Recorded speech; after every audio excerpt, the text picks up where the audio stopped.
Hey, what is going on guys? RVZ Stealth here, and in today's video I'm going to be giving you guys my opinion on the best junglers for Preseason 5 patch 4.21. So there's been quite a few changes this patch.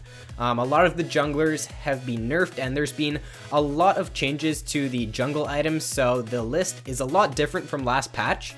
But nonetheless guys, let's get into the video and I hope you guys enjoy.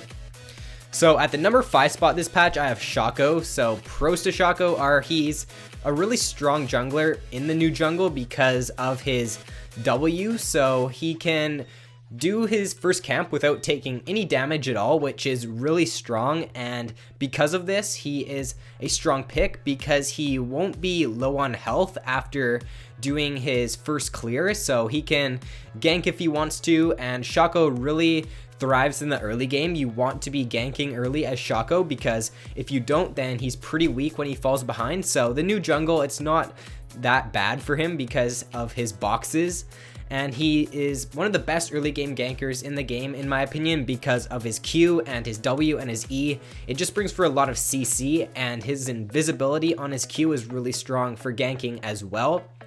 And he's a great split pusher as well. If you build like Ravenous Hydra and Static Shiv on Shaco, then he will split push really well. And he also snowballs really hard come late game. If you have your core damage items with Shaco, you can one-shot an AD carry really simply. And he is also a pretty strong counter jungler as well because of his boxes and because of his Q. Some cons to Shaco are he is pretty squishy and he is super weak when behind, so you have to make sure that you are getting ganks off in the early game, because if you don't and you don't get kills in the early game as Shaco, then he's really squishy and he's just really weak if you fall behind with him. So next up on my list, I have Vi, and pros to Vi are she's got pretty good clear speeds. If you get her E a couple levels in that, then she starts to clear really fast. She's also a great duelist because of her W and because of all of her CC. She's also got very strong ganks, especially when she hits level 6. You want to make sure that you're ganking as soon as you hit level 6 with Vi because her ultimate is just so strong, and it's a point and click ability which makes it even easier to use. So it's Vi's really, her ultimate's foolproof and you can't really mess up while using it, so definitely look to gank bot lane when you hit 6 as Vi, because as long as your teammates follow up, then you're pretty much guaranteed a kill because of her lots of CC. And she's also very strong when ahead as well, and she can build tanky and still do a lot of damage too. Some cons to Vi are she is an all-in champion because of her ultimate, so she does require some communication with her team. Like, you don't just want to be engaging in the back line and then have your team not follow up, so you want to make sure that you're pinging and communicating with your team when playing with Vi, because or else you might end up just ulting the AD carry and then you might end up dying because your team does not follow up. Next up on my list, I have Jarvan. So pros to Jarvan are he's got strong CC with his EQ knockup combo and his ultimate as well. He's also got great early game presence because once he hits level 3, he's got really good ganks with the EQ knockup combo and then with the slow on his W as well. He's got really awesome wombo combos as well. Some champions that you can pair up with Jarvan to get some good wombo combos are Rumble, Ziggs, and Orianna. Those are 3 champions who work really well with Jarvan. He's also a great team fighter because of his ultimate, and he's got strong peel with his ultimate and with his EQ knockup combo. And he's also a bruiser as well, so he can build tanky and still do quite a bit of damage. Some cons to Jarvan are he does have slower clear speeds in the early game and he does need blue early. So number 2 on my list is going to be Fiddlesticks. Pros to Fiddle are he's got super strong sustain, some of the best sustain in the game for a jungler, if not the best, probably does have the best. He's also got really hard CC with his Q and his E, and his fear counters movement speed engaged champions. For example, Udyr, Hecarim are 2 champions that he counters pretty hard because if they start charging at you, all you have to do is use your Q and then you'll completely negate their engage. He's also got great level 6 ganks with his ultimate, and he is a teamfight master. If you can get a good ultimate off in a teamfight, then it could completely change the game. He's also really strong with the new jungle item because it gives him ability power, and it also gives him CDR, which is really good for all of his abilities. So you'll be able to use your ultimate more, and you'll be able to use your fear more, and your E of course, as well as your W.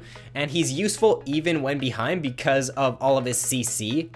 Some cons to Fiddle are he is pretty squishy, so I'd recommend rushing Zhonya's as fast as you can after your after your jungle item, because you are going to get blown up pretty fast in team fights, and if you get Zhonya's on Fiddle, then you're going to be able to do more damage and stay alive for a longer period of time.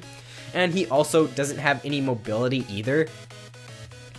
So number 1 on my list for I think 3 patches in a row now is Pantheon. So he's still a really strong pick in my opinion, even after the nerf that he got last patch. He can no longer solo dragon at level 1, but this really isn't that big of a deal. I'm pretty sure he can still solo at level 3, and he's got really strong ganks when he hits level 6 with his ultimate.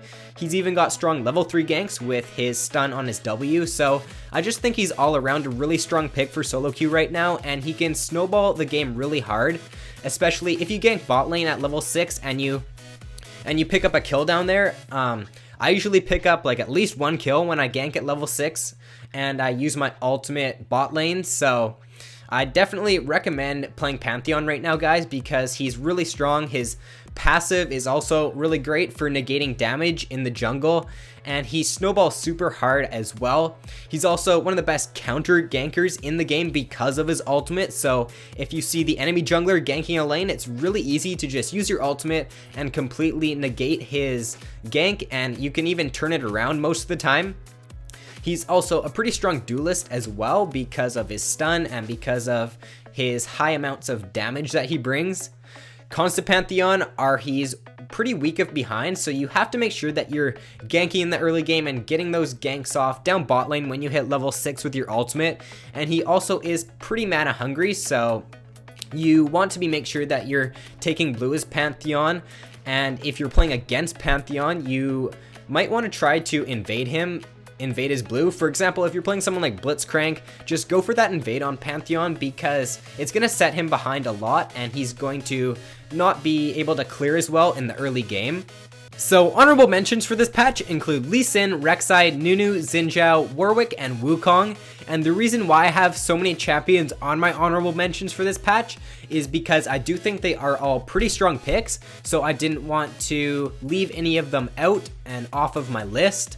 So Lee Sin is still a really strong early game jungler, and if you can land your Q and pick up a few kills in the early game, then he snowballs pretty hard, but come late game he does fall off, and if you can't get kills in the early game with him, then he is pretty weak. Rek'Sai, I'm not too sure what to think of her right now. I've played her a few times and she's definitely a strong pick, but I'm not too sure if she's top 5 quality right now. I'll have to play her a little bit more and see what I think, but she's got strong ganks because of her burrow, and she can set them up really well with the CC that she's got from her W, so I definitely think that she's a strong pick, but I'm not too sure if she's top 5 quality right now. Let me know in the comments below, guys, what you guys think of Rek'Sai so far. Nunu, the only reason why he's not on my list is because of his lack of damage. Yes, he's a really good counter jungler, and yes, he's got really good peel, but if your team falls behind, then it's really hard to carry as Nunu because he just doesn't have the damage. Xin Zhao is a really easy to play jungler, and he's pretty strong in the new jungle because he's got good sustain with his W, so if you're looking for an easier jungler to play, then I would recommend picking up Xin Zhao. And the reason why Warwick's not on my list is because I just think the damage nerfs to his ultimate, it hit him way too hard. It feels like his ultimate just tickles now, it really doesn't do any damage. However, he still does have really good sustain, and his ultimate still has the suppress on it, so I think he's still a viable pick, but he's not top 5 quality anymore. And Wukong is still, or Wukong's a pretty strong pick because of his ultimate. If you can find a good, or if you can get a good ultimate off in a team fight with Wukong and get it off on multiple targets, then he's a really rewarding champion, and he's also got pretty good sustain in the jungle because he can use his W to negate a lot of damage from the monsters. So that is all for the video, guys. If you enjoyed, then be sure to like and subscribe if you haven't already. And if you're wondering why I didn't include a certain champion on my list, then be sure to comment below asking me why, and I'll get back to you on that shortly. But thanks for watching, guys. I hope you have a great day, and I will see you in my next video.